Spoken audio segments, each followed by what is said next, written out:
But what we focused on today was household savings, which is even worse. In net terms, it tends to be around zero or even slightly negative. I think in terms of measures, the most important component of savings is retirement, and for example, the Treasury has put out a paper in May with some draft proposals on how to improve the culture of saving for retirement and of making sure that people preserve their savings before up to the point that they retire. What you tend to find is that people tend to cash it in long before they retire. So we're looking at issues like preservation. Similarly, we're looking at issues like costs, because we think that that must be addressed. They must be more transparent. We need to see how we can lower them considerably so that it's actually worth people's while to save. So there's measures like those in the draft paper. We've looked at harmonizing our tax treatment to nudge people to save. So government is definitely playing its part. So those are the measures to get household savings up in South Africa.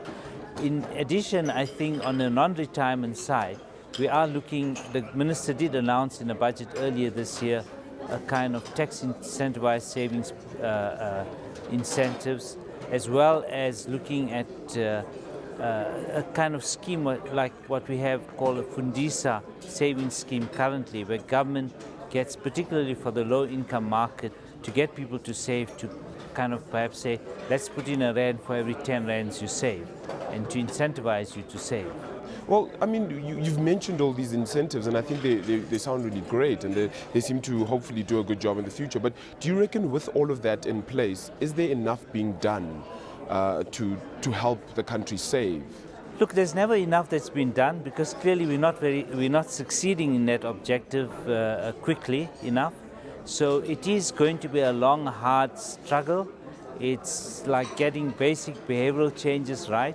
And also remember, we need to address very hard issues, because probably the biggest factor against saving is the fact that we're not having sufficient economic growth, we're not generating enough jobs. The core has to be around growth and jobs. At the same time, all these measures that we have, we can certainly do more. That's why we're trying to come to functions like these. We think an organization like the South African Savings Institute is important to get the message out there.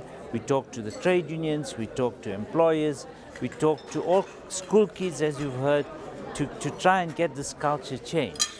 With that in place then, I mean, we've seen that SASSI has been around now for, I think it's about 11 years. 11th year. Yeah, and do you feel that over the years the reliance has been more on government savings or on consumers? Look, gross savings is done by corporates. In fact, that's a kind of saving you hope the corporates would invest. But that saving is there. Whether government saves depends on the economic cycle you're in, to what extent you run deficits or you don't run deficits, and that depends on the economic cycle. The focus, as I said here, is on the third component, household savings, which no matter where we are on the economic cycle, you hope that people will continue to put away money towards savings. And that's the problem we're trying to address today.